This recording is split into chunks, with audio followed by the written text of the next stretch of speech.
저는 올해 71세가 된 이덕수라고 합니다. 지금 이 사연을 쓰면서도 가슴이 답답하고 후회되는 마음을 감출 수가 없어요. 3년 전 45년간 살았던 미국에서 시민권을 포기하고 한국으로 돌아왔습니다. 그때는 옳은 결정이라고 생각했는데 지금 와서 돌이켜보니 너무나 성급했다는 생각이 듭니다. 저와 같은 실수를 하는 분들이 더 이상 없기를 바라는 마음으로 이 글을 씁니다. 45년이라는 긴 세월을 미국에서 보내고 늦은 나이에 고국으로 돌아온 한 사람의 솔직한 이야기를 들어보시기 바랍니다. 1953년 경상북도 안동의 작은 시골 마을에서 태어난 저는 어려서부터 공부를 잘한다는 소리를 들었습니다. 농사만 짓던 아버지는 저에게 큰 기대를 걸고 계셨어요. 덕수야, 너만큼은 이 마을을 벗어나서 큰 사람이 되어야 한다. 아버지의 이 말씀이 제 인생의 방향을 결정했다고 할 수 있습니다. 하지만 1970년대 중반 한국의 상황은 녹록지 않았습니다. 대학을 졸업해도 취업이 쉽지 않았고 설령 취업을 해도 미래가 불투명했어요. 그때 미국에서 공부하고 있던 고등학교 선배 한 분이 편지를 보내주셨습니다. 미국에 와서 공부해보지 않겠느냐는 제안이었죠. 부모님께 말씀드리기가 쉽지 않았습니다. 농사만 지으시던 아버지가 어떻게 미국 유학비를 마련하시겠어요. 하지만 아버지는 논밭을 팔아서라도 저를 보내주시겠다고 하셨습니다. 이 기회를 놓치면 평생 후회할 것이다. 가서 성공해서 우리 가문의 영광을 높여라. 1978년 봄 24살의 나이에 처음으로 비행기를 타고 미국 땅을 밟았습니다. 인천공항도 없던 시절 김포공항에서 출발해서 24시간을 넘게 걸려 로스앤젤레스에 도착했어요. 공항에서 나왔을 때의 그 막막함을 지금도 잊을 수가 없습니다. 영어는 대학에서 배운 것이 전부였고 미국의 문화나 관습에 대해서는 아는 것이 거의 없었어요. 선배의 도움으로 겨우 UCLA 근처 하숙집을 구했습니다. 월세가 $150였는데 당시 제게는 엄청난 돈이었어요. 아버지가 보내주신 돈으로 한 학기 등록금과 생활비를 간신히 마련했지만 그 다음부터는 스스로 해결해야 했습니다. 낮에는 대학원에서 공부하고 밤에는 한국 식당에서 설거지를 했습니다. 주말에는 한인들이 운영하는 청소업체에서 일했어요. 하루에 4시간도 제대로 못 자면서 버텼습니다.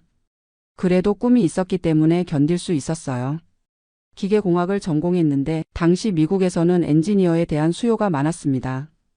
열심히 공부한 덕분에 성적도 좋았고 교수님들께서도 저를 인정해 주셨어요. 1981년 석사학위를 받고 운 좋게도 로스앤젤레스의 한 항공회사에 취업할 수 있었습니다. 첫 직장에서 받은 연봉이 연 $35,000였어요. 지금 돈으로 환산하면 $100,000가 넘는 큰 돈이었습니다. 한국에 계신 부모님께 매달 $500씩 송금을 드리기 시작했어요. 그 돈으로 부모님은 집도 새로 지으시고 동생들 대학 등록금도 마련하셨습니다. 1983년에는 같은 회사에서 일하던 한국인 여성과 결혼을 했습니다. 아내도 저와 비슷한 시기에 미국에 온 이민자였어요. 신혼 시절에는 작은 아파트에서 시작했지만 둘 다 열심히 일해서 점점 생활이 나아졌습니다. 1985년 첫째 아들 지훈이가 태어났고 1987년에는 둘째 딸 수진이가 태어났어요. 아이들이 태어나면서 더욱 열심히 일했습니다. 미국에서 태어난 아이들이 차별받지 않고 살 수 있도록 더 좋은 환경을 만들어주고 싶었거든요.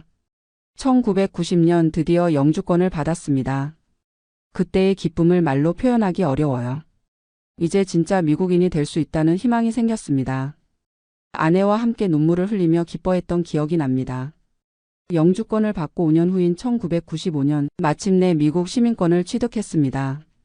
그날 선서식장에서 태극기와 성조기를 바라보며 가슴이 벅차 올랐어요. 17년간의 긴 여정 끝에 진짜 미국인이 된 것입니다. 한국에 계신 부모님께 전화를 드렸을 때 아버지께서 잘했다, 이제 정말 성공한 것이다라고 말씀하시며 우셨어요. 시민권을 받고 나서 생활은 더욱 안정되었습니다. 회사에서도 승진을 거듭해서 시니어 엔지니어가 되었고 연봉도 $80,000까지 올랐어요. 1998년에는 오렌지 카운티에 단독주택도 샀습니다. $300,000에 산 집이었는데 지금은 $1,500,000가 넘어요. 아이들도 잘 자랐습니다. 지훈이는 UC 버클리에서 컴퓨터 공학을 전공했고 졸업 후 실리콘밸리의 IT 회사에 취업했어요. 수진이는 UCLA에서 경영학을 공부하고 지금은 로스앤젤레스의 회계법인에서 일하고 있습니다. 두 아이 모두 미국에서 태어나고 자란 완전한 미국인이에요.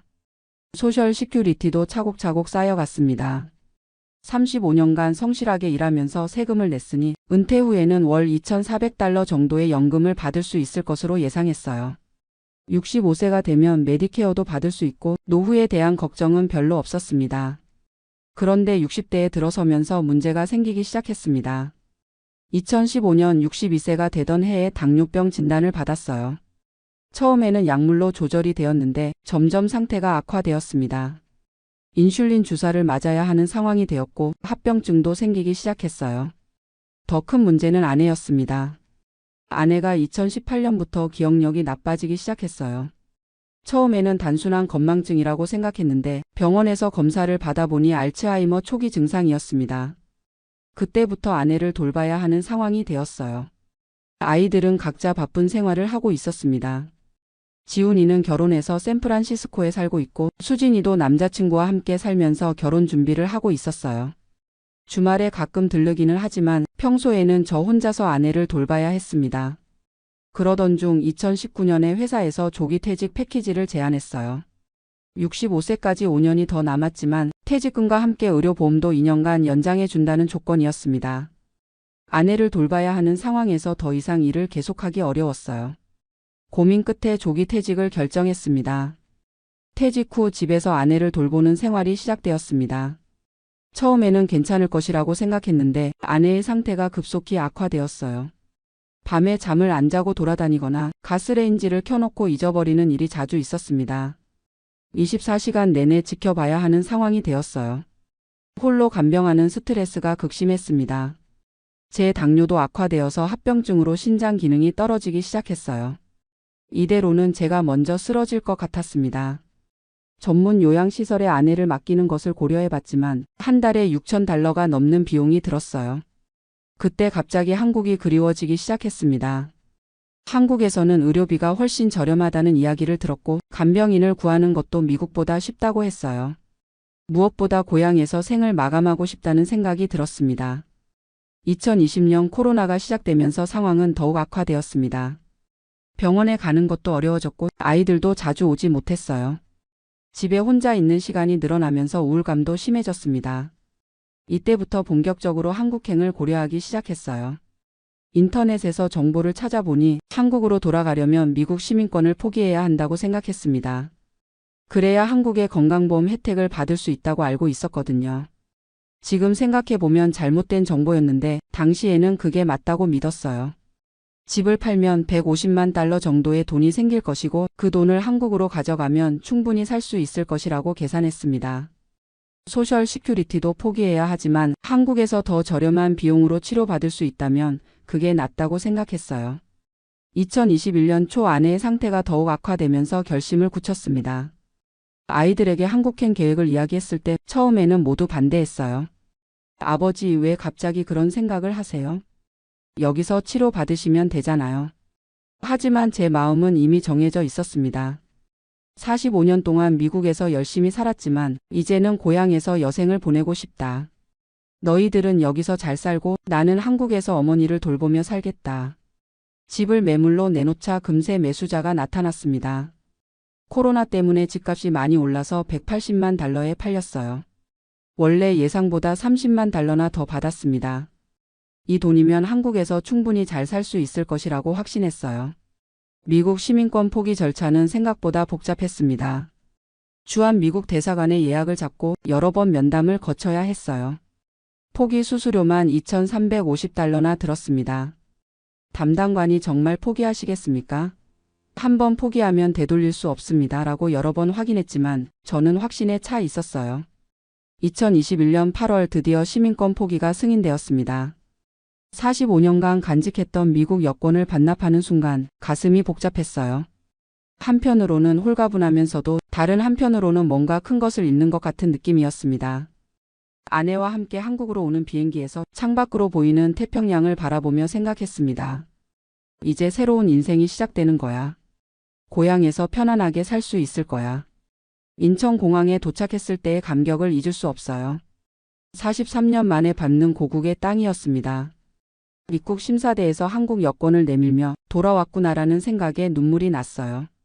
하지만 현실은 생각과 달랐습니다. 가장 먼저 직면한 문제는 주거였어요. 서울의 집값이 상상을 초월했습니다. 강남이나 서초구의 아파트는 20억 원이 넘었고 그나마 저렴한 곳도 10억 원은 좋게 들었어요. 180만 달러를 환전한 돈으로는 적당한 집을 사기 어려웠습니다. 결국 경기도 성남시의 작은 아파트를 전세로 얻었어요. 전세금이 8억 원이나 들었는데 이것도 지역에서는 저렴한 편이라고 했습니다. 35평 아파트였는데 미국에서 살던 집의 절반도 안 되는 크기였어요. 더 큰 충격은 의료비였습니다. 건강보험에 가입하기 위해서는 6개월간 거주 실적이 있어야 했어요. 그 기간 동안은 모든 의료비를 본인이 부담해야 했습니다. 아내의 치매 치료약 한 달치가 30만 원이 넘었고 제 당뇨약도 월 15만 원이나 들었어요. 6개월 후 건강보험에 가입했지만 본인 부담금이 생각보다 많았습니다. 미국에서는 메디케어로 대부분 커버가 되었는데 한국에서는 여전히 상당한 금액을 내야 했어요. 특히 아내의 요양병원비는 월 200만 원이 넘었습니다. 가장 후회되는 것은 소셜 시큐리티를 포기한 것입니다.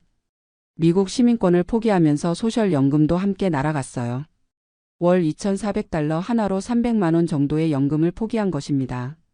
나중에 알아보니 시민권을 유지하면서도 한국에서 살 수 있었고 소셜연금도 계속 받을 수 있었어요. 65세가 되면서 복수국적을 신청할 수 있다는 것도 몰랐습니다. 한국 법무부에서 65세 이상 외국 국적 동포에게는 복수국적을 허용한다는 제도가 있었거든요. 미국 시민권을 유지하면서도 한국 국적을 회복할 수 있었던 것입니다. 이 사실을 알았을 때의 허탈함을 말로 표현할 수 없어요. 인터넷으로 정보를 찾아봤을 때는 이런 내용이 없었어요.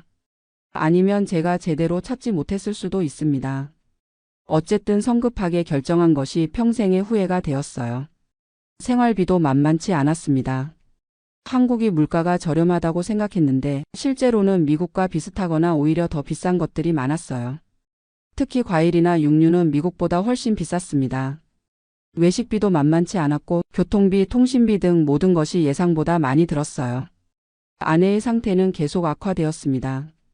한국의 의료 시스템은 분명 좋았지만 미국에서 받던 치료와 크게 다르지 않았어요. 오히려 언어 소통 문제로 의사와 상담하는 것이 어려웠습니다. 45년간 영어로 생활하다 보니 의학 용어를 한국어로 표현하는 것이 쉽지 않았거든요.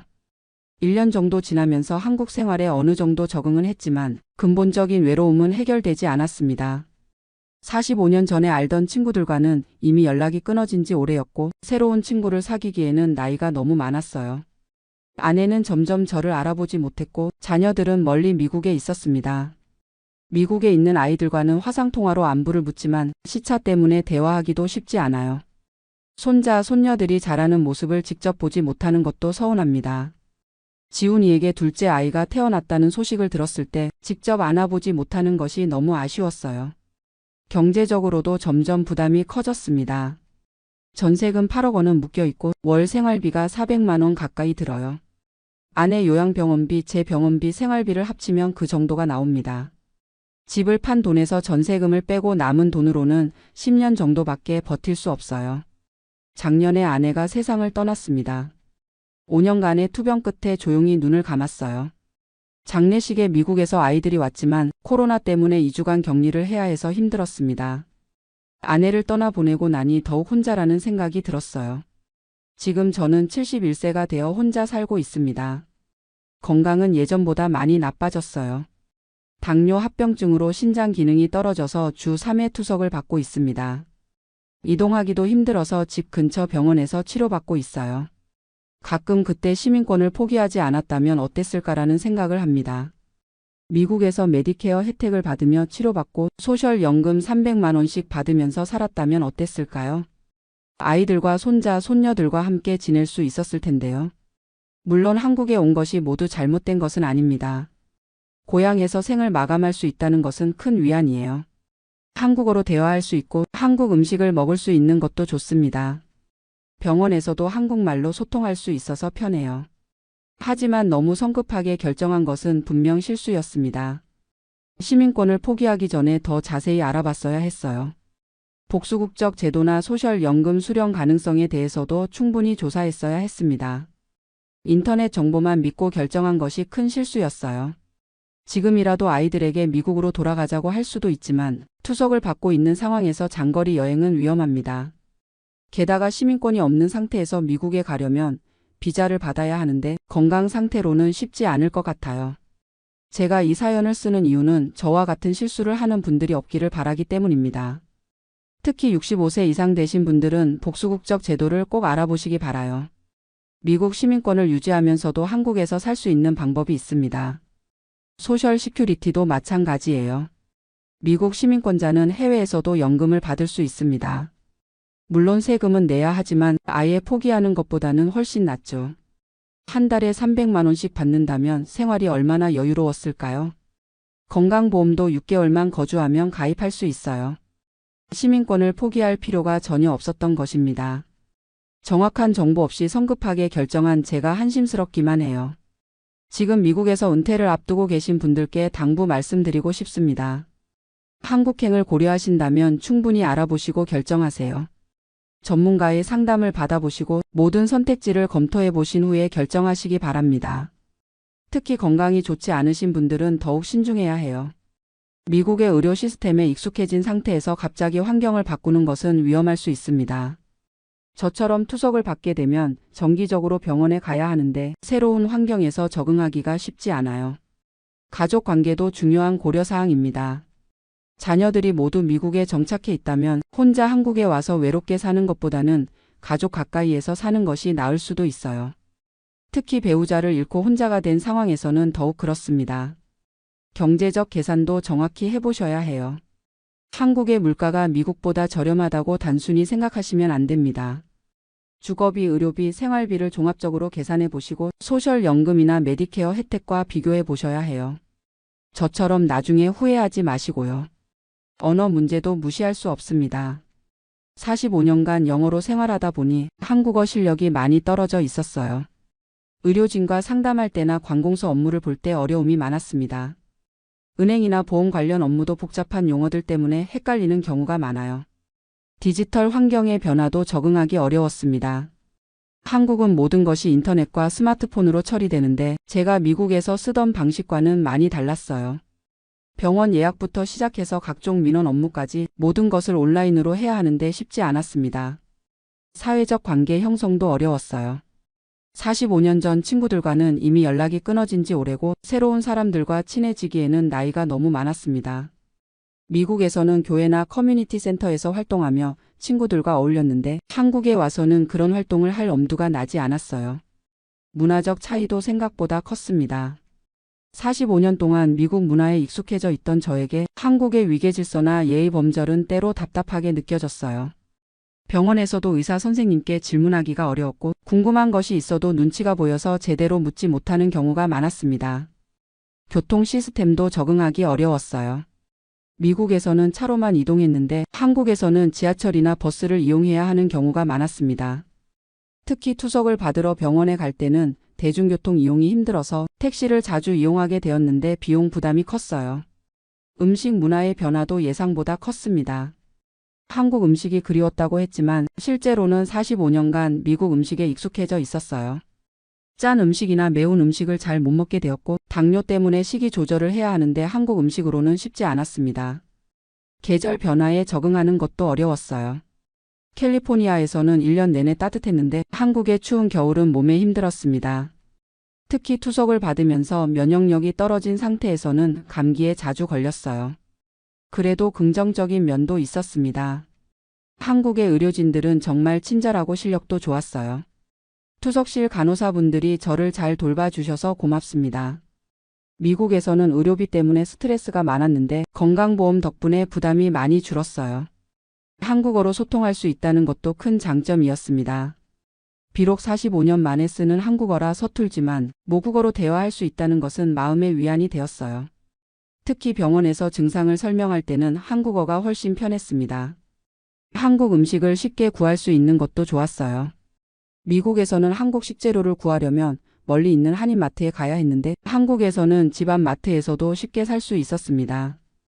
김치, 된장찌개 같은 음식을 자주 해 먹을 수 있어서 좋았어요. 문화적 동질감도 느낄 수 있었습니다. TV에서 나오는 프로그램들을 이해할 수 있고 뉴스를 보면서 사회 상황을 파악할 수 있었어요. 미국에서는 항상 외국인이라는 느낌이 있었는데 한국에서는 그런 부담이 없었습니다. 하지만 이런 장점들을 고려하더라도 시민권을 포기한 것은 여전히 큰 실수였다고 생각해요. 복수국적 제도를 활용했다면 두 나라의 장점을 모두 누릴 수 있었을 텐데 성급한 결정 때문에 많은 것을 잃었습니다. 요즘 건강이 더 나빠지면서 미래에 대한 걱정이 커지고 있어요. 투석을 계속 받아야 하는 상황에서 혼자 살기가 점점 어려워지고 있습니다. 집 청소나 요리 같은 일상적인 일들도 힘들어졌어요. 간병인을 구하는 것도 고려해봤지만 비용이 만만치 않습니다. 미국에 있는 아이들은 저를 걱정해서 자주 연락을 해요. 아버지, 미국으로 다시 오시면 안 될까요? 라고 물어보지만 지금 상황에서는 쉽지 않습니다. 비자를 받기도 어렵고 장거리 여행 자체가 위험해요. 가끔 밤에 혼자 있으면서 생각해 봅니다. 만약 시간을 되돌릴 수 있다면 어떤 선택을 할까? 아마도 미국에 그대로 있으면서 복수국적만 신청했을 것 같아요. 그렇게 했다면 아내도 더 좋은 치료를 받을 수 있었을 텐데요. 하지만 이미 지나간 일을 후회해봐야 소용없죠. 지금은 남은 시간을 의미 있게 보내는 것이 중요하다고 생각해요. 비록 혼자 살고 있지만 제 경험을 다른 분들과 나누면서 도움이 되고 싶습니다. 최근에는 같은 처지의 어르신들과 모임을 만들었어요. 미국에서 돌아온 분들끼리 월 1회 정도 만나서 이야기를 나눕니다. 서로의 경험을 공유하고 정보도 교환하면서 위안을 얻고 있어요. 저처럼 시민권을 포기하고 후회하는 분들이 생각보다 많더라고요. 그분들께도 항상 말씀드리는 것이 있습니다. 이미 한 선택에 대해서는 후회하지 말고 지금부터라도 최선을 다해서 살아가자. 과거를 바꿀 수는 없지만 현재와 미래는 우리가 만들어갈 수 있으니까요. 요즘에는 한국에서의 생활에도 어느 정도 만족하고 있어요. 비록 경제적으로는 어렵지만 정신적으로는 평안합니다. 고향에서 생을 마감할 수 있다는 것 자체가 큰 위안이에요. 부모님 묘소도 가까이 있어서 자주 찾아뵐 수 있고요. 미국에 있는 아이들과의 관계도 예전보다 더 가까워진 것 같아요. 거리가 멀어지니까 오히려 서로를 더 소중하게 생각하게 되었습니다. 화상통화로 손자, 손녀들과 대화할 때면 정말 행복해요. 언어는 영어와 한국어가 섞여 있지만 마음은 통하는 것 같습니다. 제가 이 사연을 통해 전하고 싶은 메시지는 간단합니다. 인생의 중요한 결정을 할 때는 충분히 알아보고 신중하게 선택하라는 것입니다. 특히 나이가 들어서 하는 결정일수록 더욱 조심해야 해요. 되돌릴 수 없는 선택이 될 수 있기 때문입니다. 65세 이상 되신 분들은 꼭 복수국적 제도를 알아보세요. 미국 시민권을 포기하지 않고도 한국에서 살 수 있는 방법이 있습니다. 소셜 시큐리티도 해외에서 받을 수 있고 메디케어도 경우에 따라서는 활용할 수 있어요. 무엇보다 가족과 충분히 상의하세요. 혼자서 결정하지 마시고 자녀들과 깊이 있는 대화를 나누시기 바랍니다. 제가 가장 후회하는 것 중 하나가 아이들의 반대를 무시하고 성급하게 결정한 것이거든요. 건강 문제로 고민이 많으시더라도 환경을 급격히 바꾸는 것보다는 현재 위치에서 최선의 치료를 받는 것이 나을 수도 있어요. 특히 만성질환이 있으시다면 더욱 신중하게 판단하셔야 합니다. 마지막으로 정확한 정보를 얻는 것이 정말 중요해요. 인터넷에 떠도는 정보만 믿지 마시고 전문가의 상담을 받아보시기 바랍니다. 영사관이나 관련 기관에 직접 문의해서 정확한 정보를 확인하세요. 저는 이제 71세가 되었고 남은 시간이 많지 않을 것 같아요. 하지만 제 경험이 다른 분들께 도움이 된다면 그것만으로도 의미 있는 일이라고 생각합니다. 비록 실수를 했지만 그 실수를 통해 배운 교훈을 나누고 싶어요. 한국에서의 생활이 모든 면에서 나쁜 것은 아닙니다. 고향에서 사는 것의 의미도 분명히 있어요. 하지만 그 선택을 하기 전에 모든 것을 충분히 고려해 보시라는 것이 제 당부입니다. 젊은 시절 꿈을 안고 미국으로 떠났던 그때처럼 이제는 인생의 마지막 여정을 지혜롭게 계획하시기 바랍니다. 저와 같은 후회를 하지 마시고 현명한 선택으로 행복한 노후를 보내시길 진심으로 바라겠습니다. 안녕하십니까? 저는 올해 65세가 된 제1교포 3세입니다. 지난달 40여 년을 살아온 도쿄를 떠나 지방의 작은 도시로 이주했습니다. 많은 분들이 물어보시더군요. 왜 번화한 도쿄를 떠나 시골로 가느냐고요. 사실 이 결정을 내리기까지 3년이 걸렸습니다. 매달 받는 일본 연금은 18만엔, 한국 돈으로 치면 180만 원 정도 되겠군요. 일본에서 태어나 평생을 일본에서 살았지만 한국 국적을 유지하고 있는 저로서는 이 연금이 전부입니다. 도쿄에서 이 돈으로 살아간다는 것이 얼마나 힘든 일인지 아마 많은 분들이 상상하지 못하실 겁니다. 월세만 해도 8만 엔이 넘어가고 전기, 가스, 수도세까지 합치면 10만 엔은 금세 사라집니다. 남은 8만 엔으로 식비와 의료비, 생필품을 해결해야 하는 거죠. 하지만 단순히 경제적인 이유만으로 도쿄를 떠난 건 아닙니다. 65년을 살아오면서 느꼈던 묘한 소외감, 어디에도 완전히 속하지 못한다는 그 답답함이 더 컸습니다. 제 할아버지는 1935년 경상남도 통영에서 일본으로 건너오셨습니다. 당시 20살이던 할아버지는 먹고 살기 위해, 가족을 부양하기 위해 어쩔 수 없이 바다를 건너셨죠. 오사카의 한 철공소에서 허드레질을 하며 돈을 벌었고 몇 년 후 고향에서 할머니를 불러들였습니다. 1945년 해방이 되었을 때 할아버지는 고향으로 돌아갈 생각을 하셨다고 합니다. 하지만 한반도는 분단되어 있었고 전쟁의 기운이 감돌았죠. 더욱이 일본에서 태어난 아버지는 이미 일본어가 더 편했고 한국어는 서툴렀습니다. 결국 할아버지는 일본에 남기로 결심하셨어요. 조국이 안정될 때까지만 잠시 더 있다가 돌아가겠다고 하시면서요. 하지만 그 잠시가 평생이 되었습니다. 아버지 세대는 더 복잡했습니다. 일본에서 태어나 일본어로 교육받았지만 한국인이라는 정체성을 잃지 않으려 애쓰셨어요. 학교에서는 일본 이름을 쓰고 일본어를 했지만 집에서는 한국어를 쓰려고 노력하셨고 한국의 문화와 전통을 지키려 하셨습니다. 저희 집에서는 김치와 된장찌개 냄새가 항상 났어요. 일본 아이들이 도시락을 싸올 때 저는 김밥을 싸가곤 했죠. 그때마다 친구들이 신기해하면서도 어딘지 다른 시선으로 바라보는 걸 느꼈습니다. 하지만 그런 시선이 차별로 이어지는 경우는 드물었어요. 저희가 살던 동네는 제1교포가 많이 모여 사는 곳이었거든요. 오히려 일본 아이들이 우리 문화에 대해 호기심을 보이는 경우가 더 많았습니다. 문제는 저 자신이었습니다. 한국인도 일본인도 아닌 애매한 위치에 서 있는 제 자신을 받아들이기 어려웠어요. 한국에 가면 한국어가 서툴다고 교포 취급받고 일본에서는 아무리 노력해도 완전한 일본인이 될 수 없었으니까요. 대학을 졸업하고 도쿄의 한 중견 제조업체에 취직했습니다. 1980년대 초반이었는데 일본 경제가 한창 성장하던 시기였죠. 회사에서는 제가 한국인인 걸 알면서도 크게 개의치 않았어요. 오히려 열심히 일하는 모습을 인정해 주었고 승진도 차별 없이 시켜 주었습니다. 35년 동안 그 회사에서 일했습니다. 주임에서 시작해서 계장, 과장을 거쳐 부장까지 올랐어요. 일본인 동료들과도 원만한 관계를 유지했고 회사 생활에서 특별히 차별받았다는 느낌은 없었습니다. 하지만 가끔 회식 자리에서 술에 취한 동료가 농담 삼아 하는 말들이 가슴에 박혔어요. 김 부장은 한국 사람치고는 성격이 좋아 같은 말들이요. 악의는 없었겠지만 그런 말들이 쌓여가면서 저는 점점 더 조용해졌습니다. 결혼은 35세에 늦게 했어요. 상대는 같은 제1교포 2세 여성이었습니다. 저와 비슷한 고민을 안고 사는 사람이라 서로 이해할 수 있었죠. 아이는 하나 낳았는데 아들이었어요. 아이가 자라면서 가장 고민됐던 건 정체성 교육이었습니다. 한국어를 가르칠까 한국 문화를 전수할까 고민했지만 현실적으로 쉽지 않았어요. 아이는 완전히 일본 환경에서 자랐고 한국에 대해서는 그저 아버지의 고향 정도로만 생각했죠. 2015년에 정년퇴직을 했습니다. 퇴직금으로 2,500만 엔을 받았는데 이미 집은 완전히 내 것이었고 아들도 독립한 상태였어요. 아내와 둘이서 조용히 살기에는 충분한 돈이라고 생각했습니다. 그런데 연금을 받기 시작하면서 현실을 깨달았어요. 40년 가까이 성실하게 보험료를 냈는데 받는 연금은 월 18만 엔이었습니다. 일본인 친구들과 비교해보니 평균적인 수준이었지만 도쿄에서 생활하기에는 빠듯했어요. 처음에는 퇴직금으로 부족한 부분을 메워가며 살았습니다. 하지만 매달 10만 엔씩 퇴직금이 줄어드는 걸 보니 불안했어요. 이런 식으로 살면 10년도 안 되어 바닥날 게 뻔했거든요. 더 큰 문제는 아내의 건강이었습니다. 2018년부터 당뇨가 시작되더니 병원비가 만만치 않게 나가기 시작했어요.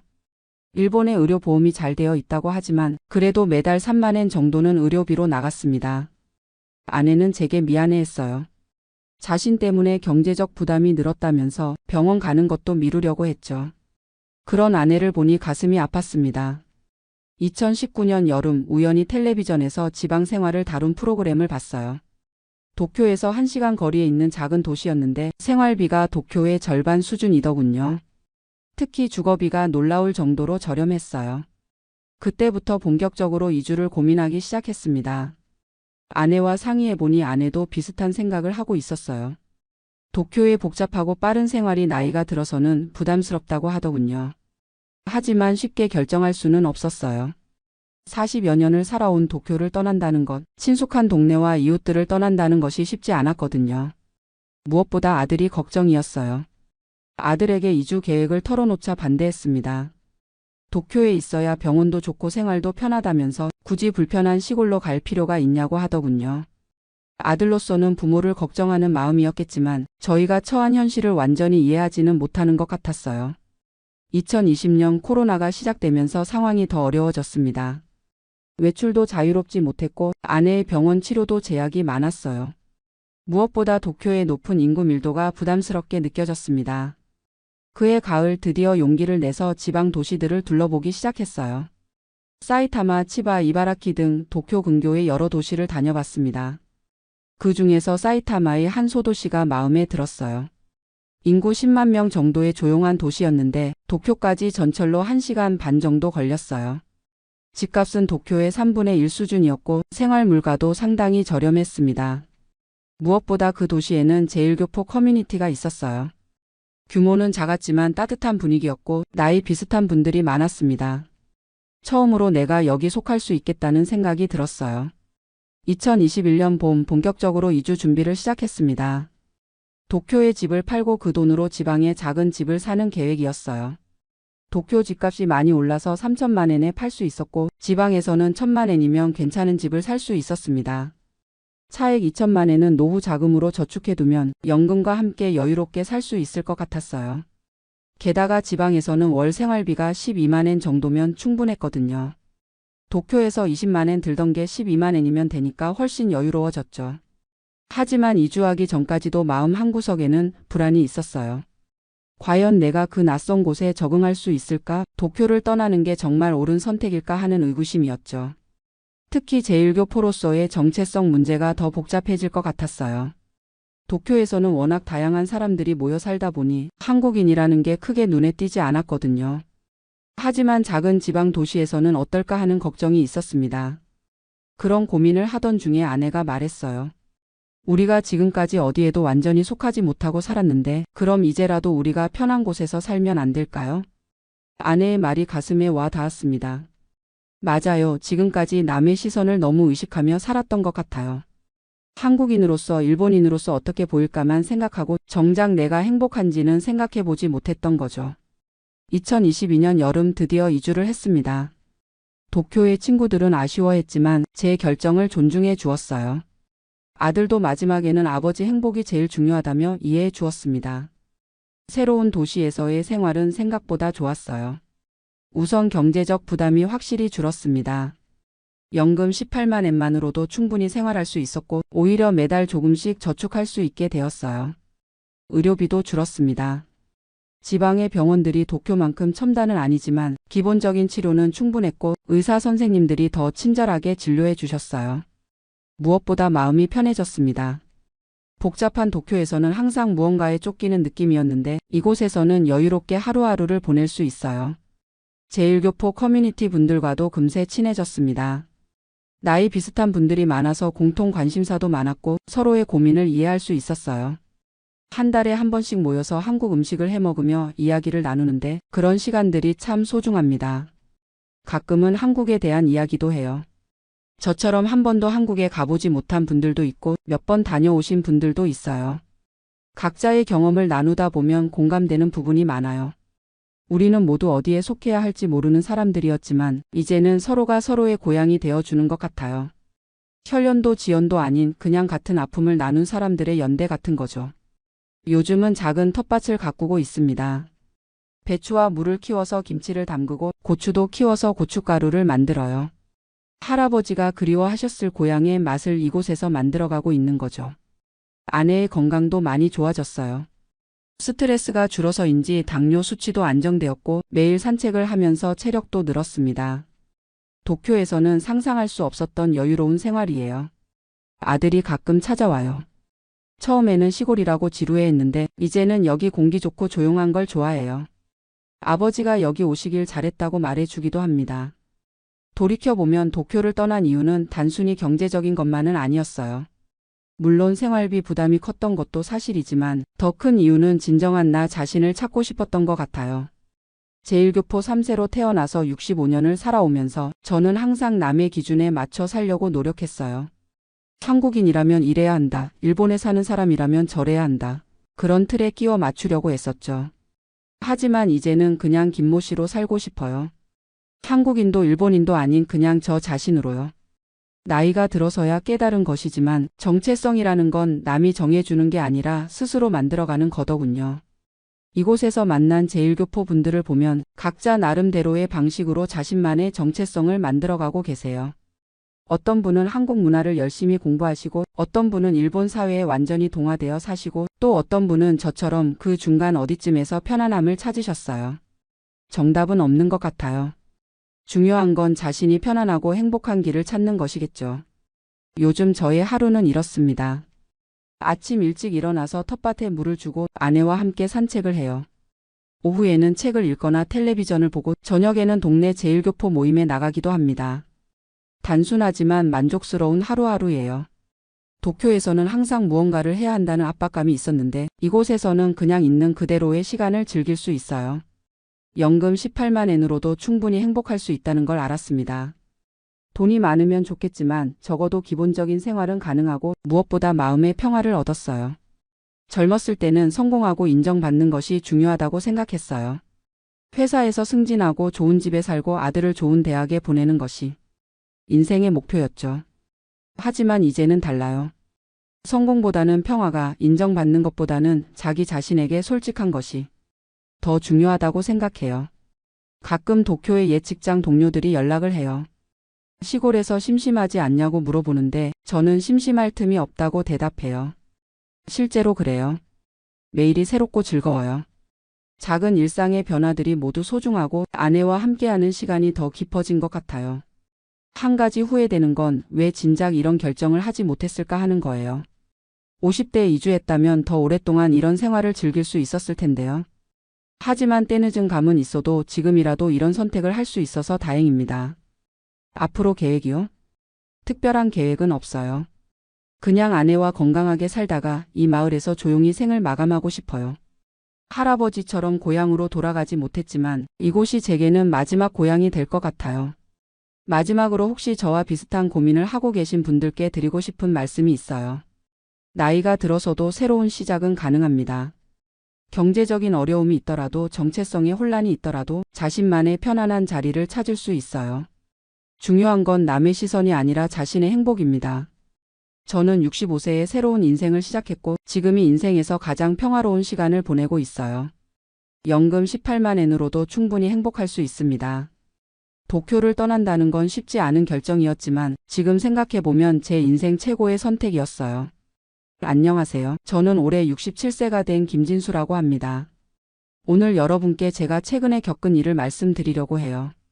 사실 말하기가 좀 부끄럽기도 하고 또 저처럼 실수하시는 분들이 없었으면 하는 마음에서 용기를 내어봅니다. 지난달에 드디어 미국 사회보장연금 소셜 시큐리티를 신청하러 갔는데요. 40년 넘게 미국에서 살면서 성실하게 세금 내고 살았으니까 당연히 받을 만큼은 받을 거라고 생각했어요.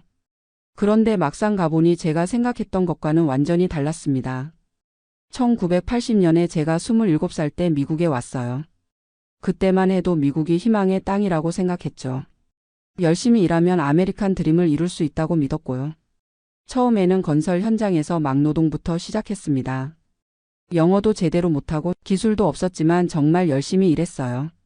하루에 12시간씩 주말도 없이 일하면서 조금씩 돈을 모았죠. 페이체크에서 소셜 시큐리티 텍스가 떼어지는 걸 보면서도 나중에 은퇴하면 연금으로 돌려받는다니까 그냥 참았어요. 사실 그땐 소셜 시큐리티가 뭔지도 정확히 몰랐거든요. 주변 한국 분들도 다들 그냥 내야 하는 세금이라고만 하시더라고요. 85년에 결혼을 했어요.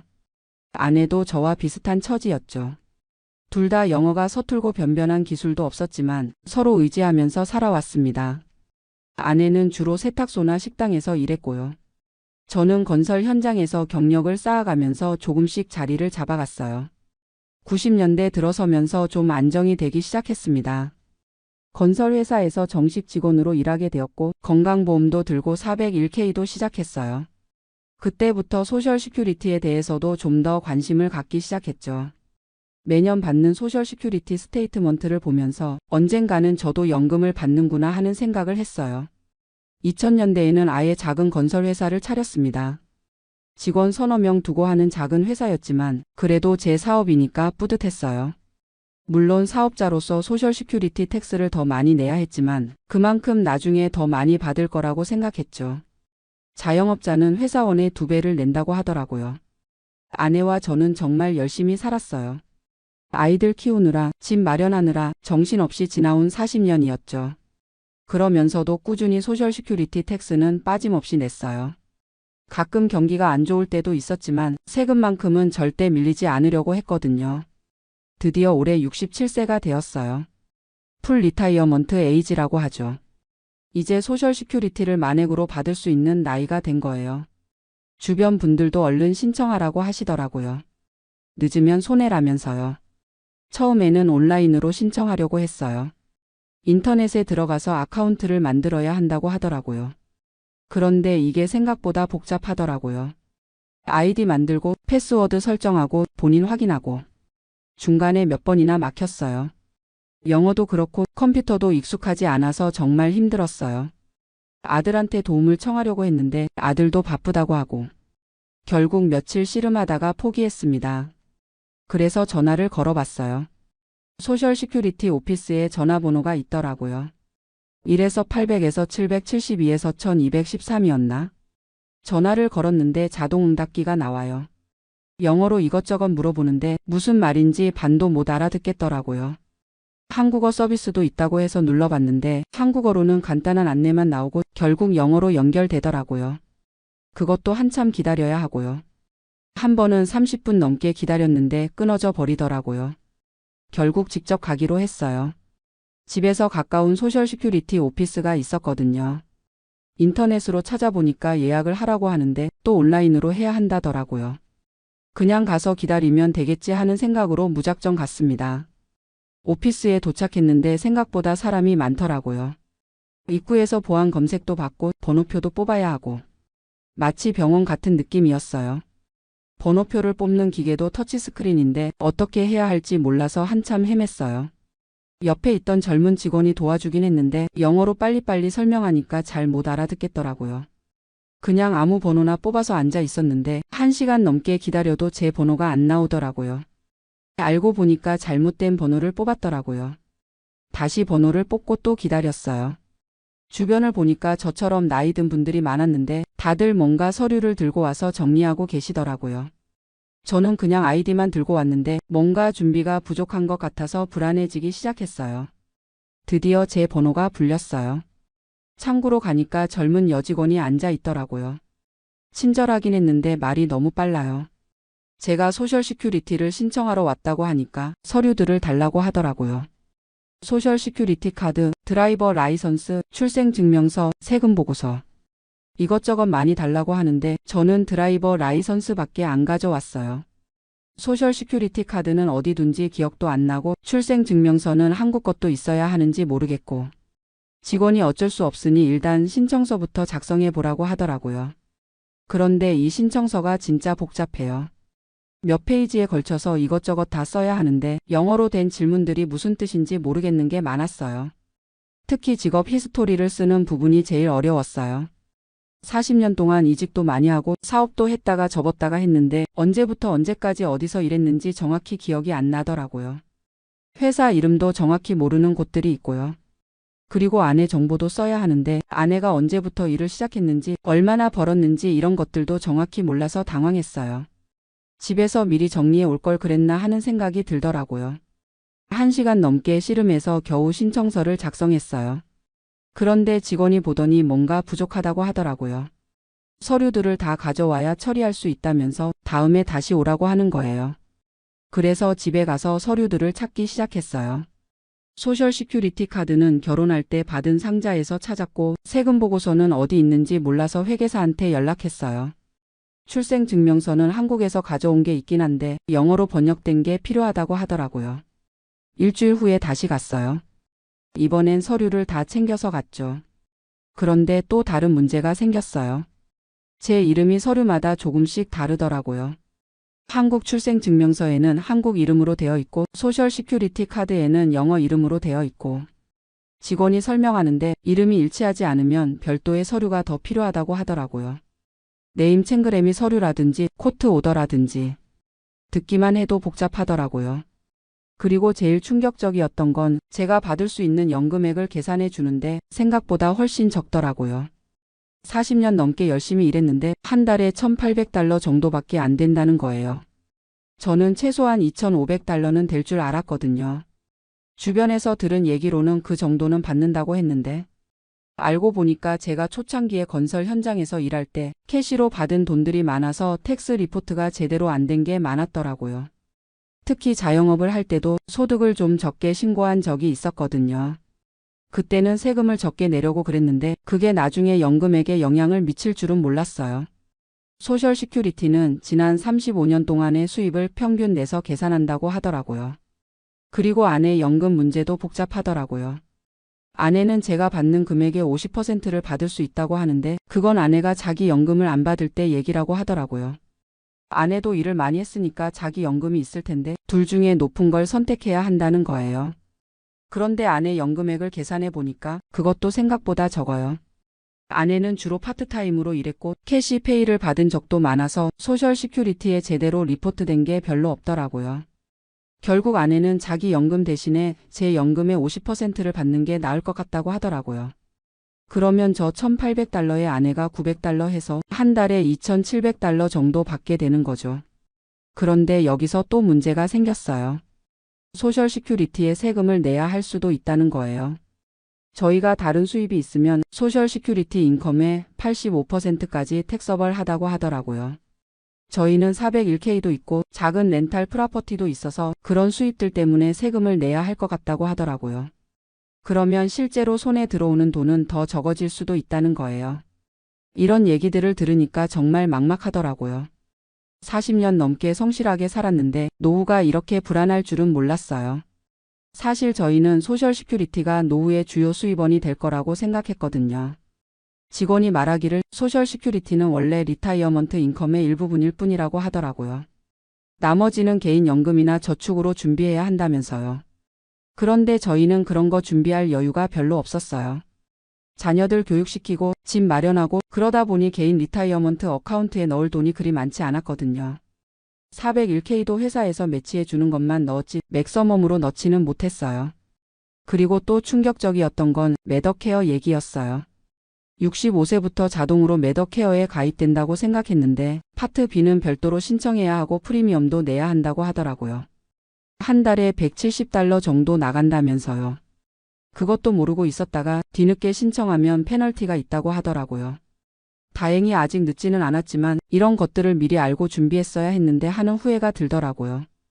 결국 그날은 신청만 하고 왔어요.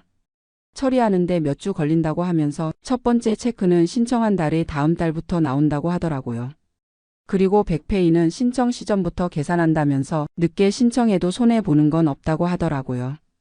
집에 와서 아내와 얘기해보니 저희와 비슷한 상황인 분들이 많다는 걸 알았어요. 특히 이민 1세대들은 소셜 시큐리티 시스템을 제대로 이해하지 못하고 영어 때문에 정보를 제대로 얻기 어려웠던 거죠.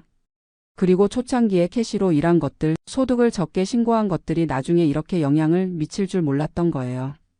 그때는 당장 세금을 적게 내는 게 좋다고 생각했는데 장기적으로 보면 손해였던 거죠. 지금 생각해보면 미리미리 프레퍼레이션을 했어야 했어요. 65세 전에 소셜 시큐리티 오피스에 가서 상담을 받아보고 예상 연금액도 확인해보고 필요한 서류들도 미리 준비해놓고 그리고 영어 공부도 더 열심히 했어야 했어요. 40년 넘게 미국에 살면서도 여전히 영어가 서툴러서 이런 중요한 일을 처리할 때 어려움을 겪게 되더라고요. 매더케어나 다른 베너핏들에 대해서도 미리 공부해 놨어야 했고요. 인터넷 사용법도 배워놨으면 좋았을 텐데. 요즘은 모든 게 온라인으로 처리되니까 컴퓨터를 못 다루면 정말 불편해요. 그래도 다행인 건 신청은 완료됐다는 거예요. 몇 주 후면 첫 번째 체크를 받을 수 있을 거라고 하더라고요. 비록 생각보다 적은 금액이지만 그래도 평생 받는 거니까 감사하게 생각하려고 해요. 앞으로는 좀 더 계획적으로 살아야겠어요. 소셜 시큐리티만으로는 부족하니까 다른 수입원도 생각해 봐야겠고요. 401k를 언제 어떻게 찾을지도 계획을 세워야겠어요. 그리고 건강관리도 더 신경 써야겠어요. 의료비가 많이 나가면 소셜 시큐리티로는 감당이 안 될 테니까요. 메더케어 서플러먼트 인슈런스도 알아봐야겠고요. 이런 경험을 하면서 느낀 건 미국에서 은퇴 준비는 정말 개인의 책임이라는 거예요. 한국처럼 국가에서 다 알아서 챙겨주지 않으니까 스스로 공부하고 준비해야 하는 거죠. 특히 저희 같은 이민자들은 더욱 그래요. 언어 장벽도 있고 정보 접근도 어렵고.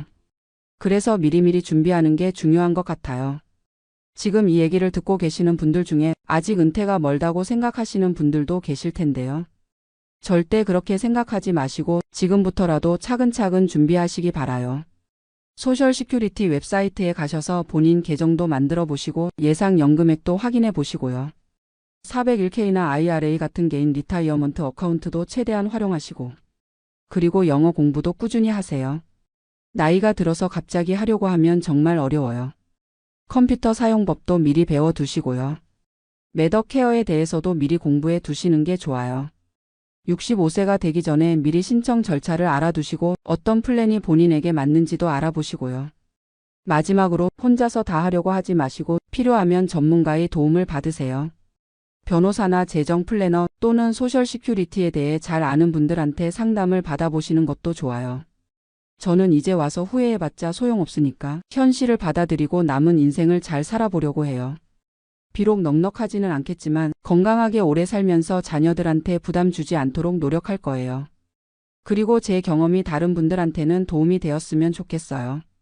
저처럼 막상 신청하러 가서 당황하는 일은 없으시길 바라면서 긴 얘기 들어주셔서 감사합니다. 안녕하세요. 저는 올해 67세 된 박정숙이라고 합니다. 미국에 온 지 벌써 25년이 흘렀네요. 지금 제가 이 사연을 쓰는 이유는 정말 감사한 마음 때문입니다. 작년에 메디케이드 혜택을 받게 되면서 제 인생이 완전히 달라졌거든요. 예전에는 병원 가는 것이 무서웠어요. 의료비가 얼마나 나올지 몰라서 아파도 참고 지내는 날이 많았습니다. 하지만 지금은 달라요. 메디케이드 카드 하나로 정말 모든 의료비 걱정이 사라졌어요. 처음에는 메디케이드가 뭔지도 잘 몰랐습니다. 한국에서는 국민건강보험이 있었으니까 미국에도 비슷한 게 있을 거라고 막연히 생각했어요. 하지만 미국 의료 시스템은 정말 복잡하더라고요. 메디케어, 메디케이드, 오바마 케어까지 도대체 뭐가 뭔지 헷갈렸습니다. 저희 같은 이민 1세대에게는 정말 어려운 일이었어요. 1999년에 남편과 함께 미국 땅을 밟았을 때 저는 42세였습니다. 남편은 한국에서 중소기업 회계 일을 했었고 저는 마트에서 계산원으로 일했어요. 미국에 와서도 처음에는 한인타운에서 일했습니다. 남편은 한인회계사무소에서 저는 한인마켓에서 일을 시작했죠. 영어가 서툴러서 다른 선택이 별로 없었거든요. 그때는 정말 힘들었어요. 남편과 제가 둘 다 일해도 월 수입이 $3,000 정도밖에 안 됐습니다. 집세, 음식값, 기본 생활비만 해도 빠듯했는데 의료보험료까지 내기는 정말 어려웠어요. 그래서 처음 몇 년간은 의료보험 없이 지냈습니다. 아프면 참고 정말 심할 때만 응급실에 갔죠. 그때 응급실비로 몇천 달러씩 나와서 몇 달간 할부로 갚은 기억이 아직도 생생해요. 2010년경부터는 직장을 통해서 의료보험에 가입할 수 있었어요. 하지만 보험료만 월 $400 정도 냈는데 막상 병원에 가면 디덕터블이라고 해서 본인 부담금이 또 엄청났습니다. 연간 $5,000까지는 본인이 내야 한다고 하더라고요. 그러니까 결국 의료비가 $5,000 넘게 나와야 보험 혜택을 제대로 받을 수 있는 거였어요. 감기 걸려서 병원 가면 $200, $300씩 나오는데 이것도 다 본인 부담이었죠. 그렇게 20년 넘게 살다 보니 나이가 들면서 몸이 여기저기 아프기 시작했습니다. 무릎이 아프고 혈압이 높아지고 당뇨 수치도 경계선이라고 하더라고요. 하지만 병원 가는 게 여전히 부담스러웠어요. 2020년에 남편이 갑자기 심장마비로 세상을 떠났습니다. 그때 병원비만 $150,000가 나왔어요. 보험이 있었지만 결국 저희가 부담해야 할 금액이 $30,000 정도 됐습니다. 남편 장례비까지 합치니까 정말 큰 돈이었죠. 그 이후로 제 혼자 살게 됐는데 수입도 줄어들고 의료비는 더 부담스러워졌어요. 한인마켓에서 파트타임으로 일해서 월 수입이 $1,200 정도밖에 안 됐거든요. 여기에 소셜 시큐리티를 $780 받아서 총 $2,000 조금 안 되는 돈으로 살았어요. 집세만 $950였으니까 정말 빠듯했습니다. 2022년 겨울에 제가 넘어져서 손목이 부러졌어요. 응급실에 갔는데 엑스레이, 깁스, 의사 진료비까지 해서 $4,500가 나왔습니다. 보험이 있었지만 디덕터블 때문에 거의 다 제가 내야 했어요. 그때 정말 절망스러웠습니다. 월 수입의 2배가 넘는 돈을 한 번에 내야 한다니요. 병원에서 할부로 낼 수 있다고는 했지만 월 $300씩 1년 반을 내야 한다고 하더라고요. 그럼 제가 생활할 돈이 얼마나 남겠어요. 그때 한인 커뮤니티 센터에서 만난 김 아줌마가 저에게 메디케이드에 대해 알려줬어요. 저소득층을 위한 정부 의료보험이 있다는 거였죠. 처음에는 반신반의했습니다. 저희 같은 사람도 정부 보험을 받을 수 있다고요. 김 아줌마가 자세히 설명해줬는데 메디케이드는 나이나 장애, 그리고 소득 수준에 따라 자격이 결정된다고 했어요. 65세 이상이고 소득이 월 $1,700 이하면 신청할 수 있다고 하더라고요. 제 소득이 딱 그 정도였으니까 자격이 될 수도 있다는 거였죠. 하지만 문제가 하나 있었어요. 재산 기준이었습니다. 그때까지만 해도 메디케이드는 개인 재산이 $2,000 이하여야 신청할 수 있었거든요.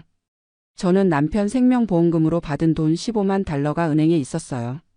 이 돈이 있으면 메디케이드 자격이 안 된다는 거였죠. 하지만 김 아줌마가 좋은 소식을 알려줬어요.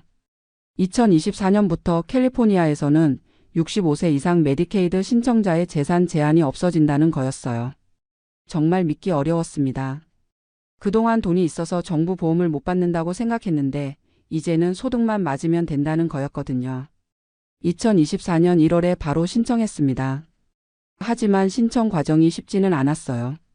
영어로 된 서류가 너무 많았고 용어들도 어려웠습니다.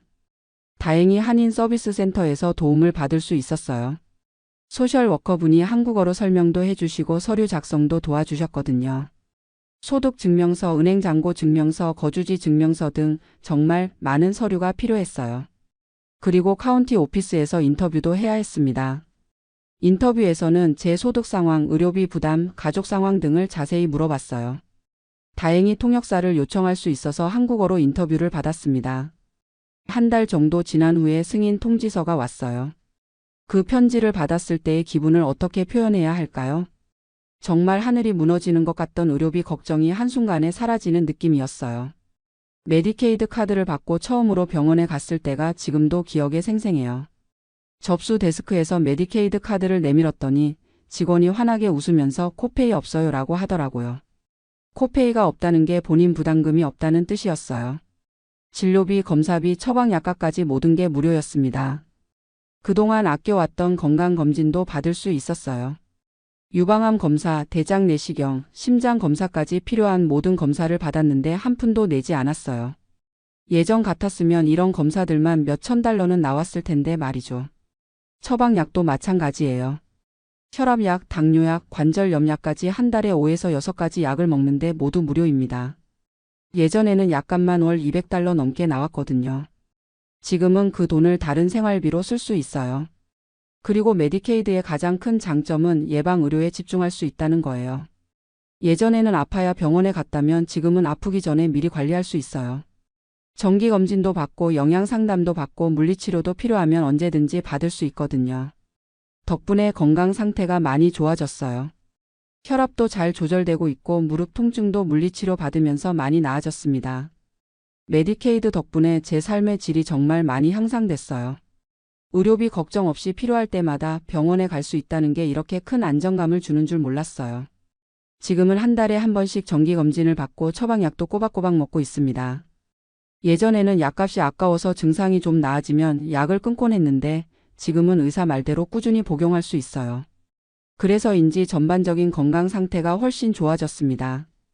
메디케이드에는 치과 치료도 포함돼 있어요. 예전에는 치과 가는 게 정말 부담스러웠거든요. 간단한 치료도 몇백 달러씩 나오니까 참고 살았어요. 지금은 정기적으로 치과 검진도 받고 필요한 치료도 받을 수 있어서 정말 좋아요. 안경도 메디케이드에서 지원해줘요. 나이가 들면서 시력이 많이 나빠졌는데 새 안경을 맞출 수 있었어요. 예전에는 안경 하나에 $300씩 하니까 몇 년씩 참고 쓰곤 했는데 말이죠. 메디케이드를 받으면서 느낀 점이 하나 더 있어요. 미국 정부의 저소득층에 대한 배려가 생각보다 세심하다는 거예요. 물론 신청 과정이 복잡하고 어려운 점도 있지만 일단 혜택을 받게 되면 정말 포괄적으로 지원해줘요. 의료비뿐만 아니라 교통비 지원도 있고 영양 상담이나 건강교육 프로그램도 제공해줍니다. 한인 친구들 중에는 아직도 메디케이드에 대해 잘 모르는 분들이 많아요. 특히 정부 돈을 받는 게 부끄럽다고 생각하시는 분들도 계시고요. 하지만 저는 이건 부끄러운 게 아니라고 생각해요. 우리도 세금을 내면서 살아왔고 이건 우리의 권리거든요. 아픈데 돈 때문에 치료를 못 받는 게 더 안타까운 일이죠. 요즘은 제가 메디케이드 신청을 도와드리는 일을 하고 있어요. 한인 커뮤니티 센터에서 자원봉사로 다른 어르신들의 신청서 작성을 도와드리거든요. 제가 겪었던 과정을 알려드리고 필요한 서류들도 함께 준비해드려요. 지금까지 20분 정도 도와드렸는데 모두 승인을 받으셨어요. 그분들이 기뻐하시는 모습을 보면 제가 더 뿌듯해요. 특히 한 할머니는 당뇨 합병증으로 발 상처가 잘 낫지 않아서 고생하셨는데 메디케이드 받고 나서 전문의 치료를 받으며 많이 좋아지셨어요. 또 다른 할아버지는 백내장 수술을 몇 년째 미루고 계셨는데 메디케이드로 수술받고 새 세상이 보인다고 하시더라고요. 이런 분들을 보면서 메디케이드가 정말 우리 같은 저소득 시니어들에게는 생명줄 같은 존재라는 걸 느껴요. 지금 제가 이 사연을 쓰는 이유도 혹시 저와 비슷한 상황에 계신 분들께 도움이 되길 바라서예요. 65세 이상이시고 월 소득이 $1,700 정도 이하라면 꼭 신청해 보세요. 2024년부터는 재산 제한이 없어졌으니까 은행에 돈이 좀 있어도 괜찮아요. 신청 과정이 복잡하긴 하지만 한인 서비스 센터나 카운티 오피스에서 도움을 받을 수 있어요. 영어가 어려우면 통역 서비스도 요청할 수 있고요. 메디케이드를 받고 나면 정말 인생이 달라져요. 의료비 걱정 없이 건강관리를 할 수 있다는 게 이렇게 큰 변화를 가져올 줄 몰랐어요. 예전에는 조금만 아파도 이번에는 병원비가 얼마나 나올까 걱정부터 했는데 지금은 그런 걱정이 전혀 없어요. 오히려 건강한 몸으로 더 오래 살아야겠다는 생각이 들어요. 손주들도 보고 싶고 더 많은 분들을 도와드리고 싶거든요. 메디케이드 덕분에 제가 제2의 인생을 살고 있는 것 같아요. 67세 나이에 새로운 희망을 갖게 된 거죠. 미국에 와서 25년 동안 정말 많은 어려움이 있었지만 지금은 이 나라의 시스템에 감사한 마음이 커요. 물론 완벽하지는 않지만 저소득층을 위한 안전망이 있다는 게 정말 다행이에요. 앞으로도 건강관리 잘하면서 더 많은 분들께 메디케이드에 대해 알려드리고 싶어요. 혹시 이 사연을 듣고 계신 분 중에 메디케이드 신청을 고민하고 계신다면 꼭 도전해보세요. 여러분의 인생도 저처럼 달라질 수 있을 거예요. 의료비 걱정 없는 노후 정말 가능합니다. 메디케이드가 바로 그 해답이에요. 긴 이야기 들어주셔서 감사합니다.